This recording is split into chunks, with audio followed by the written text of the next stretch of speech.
Good morning. So it's day 12 for me on giving up smoking, and I'm now heading on my way to work. Um, Went to the gym this morning, and I'm now heading along the south bank. So I will show you.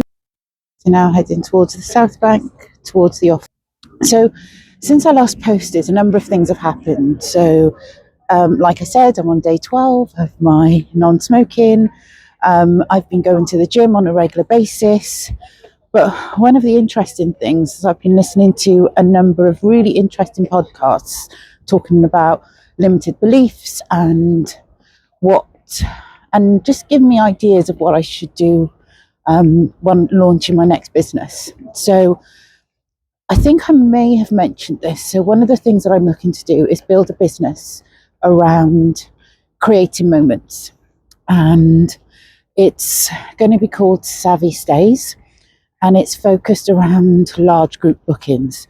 So whether it's hen groups or stag groups, I think I'm going to be leaning more towards like female friends who get together, and across all different, preferably for those that maybe are on a second marriage, doing a hen gathering, or for families that are looking to group together.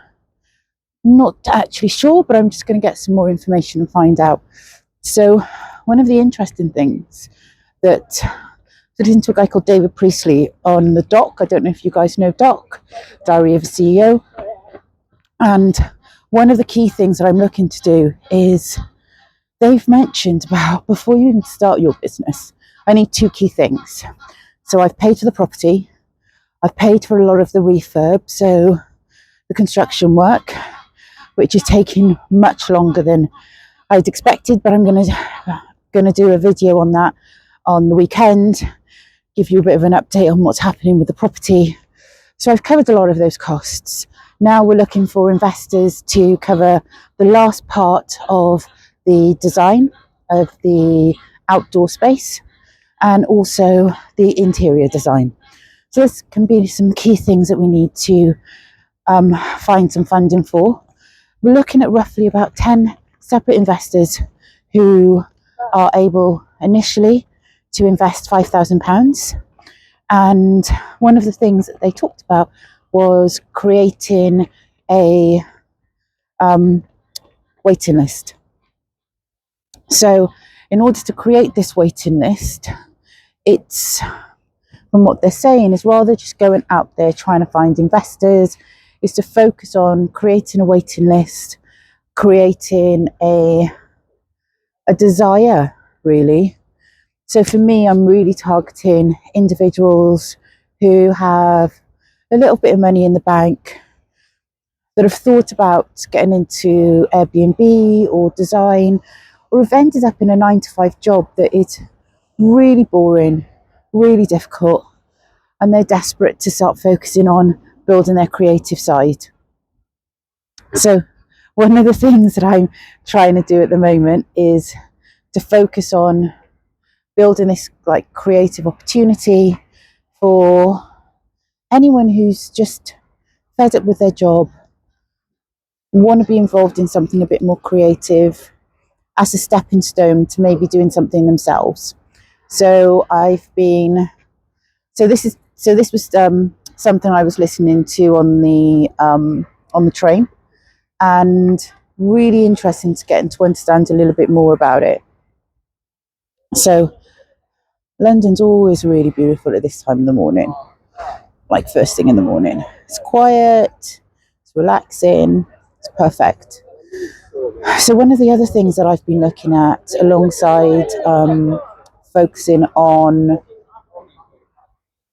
building up the savvy stays building is about my own personal development. So looking at starting with health.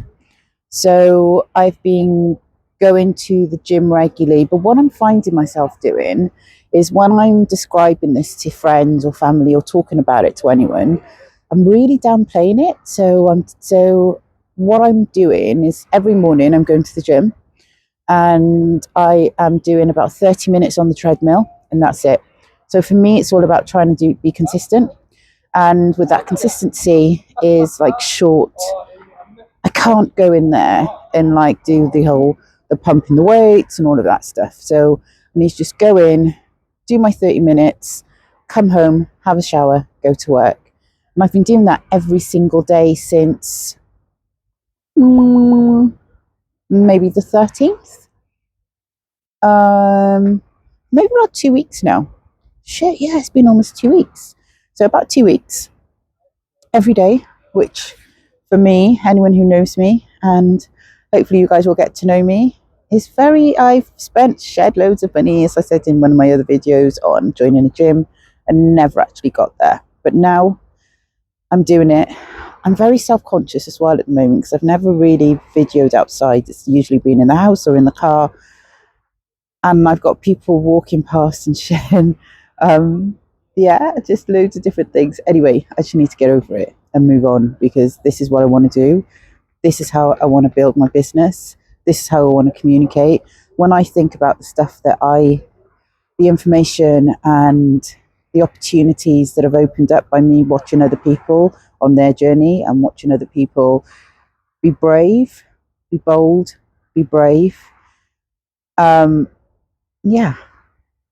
Bollocks to it. Let's go for it.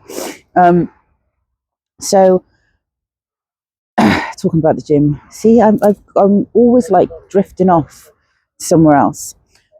But so I've been talking about downplaying me going to the gym. I don't know why I'm doing it. I think because I'm downplaying like giving up smoking, I'm downplaying going to the gym. I'm just downplaying it because for me it seems as if I do, then the expectation of me not achieving what I need, or the expectation of me, what if I fail? What if I start smoking again? What if I stop going to the gym? And that key thing of not fulfilling this is really daunting. So that's why I think I'm playing it down a little bit, because I'm too scared to be honest about it's achievement. It is an achievement and I should be proud, but I don't know. Like I said before, I think I'm one of these people who prefer just to stay under the radar, not get too excited about certain things, and just focus on being slightly invisible. But I can't be invisible anymore because I am doing this in front of lots of people, and I am doing this in the most beautiful city in the world. London rocks. If you've never been, you have to come. So, So now, do you know what? Something really interesting happened to me yesterday. So I was at a meeting with a client and talk about limiting beliefs. So one of my colleagues has left the business, so I'm covering a patch, and this patch is in Southampton. So for those of you who aren't familiar with Southampton, it's like southwest of London, and it is. So we met this agent yesterday, and we were talking about him taking up one of the opportunities of two of our products. One is a data product, one is a marketing portal, and he was, and he has this limited belief that large businesses would never use him to represent them for their commercial space they've got available. And I was just sitting there and I was thinking, because sometimes we have these meetings and you hear potential clients just talking themselves down and saying, oh no, we would never pay for this because we would never get the big clients, and they only go with the nationals like Savills or CBRE or Avison Young or the big boys. And I'm just thinking, I work with so many asset managers and institutional funds and heads of marketing in all of these types of big businesses that you're talking to. And every single conversation that I have with them is that they always use two agents. They choose one national and one local. And the local agent is usually the one that they get the most out of because they know the area, they know what's going on in the local market. So this guy's got this limited belief, and it's really difficult when you're in a pitch to try and make someone understand that that's not the opportunity without coming off as really big bollocks.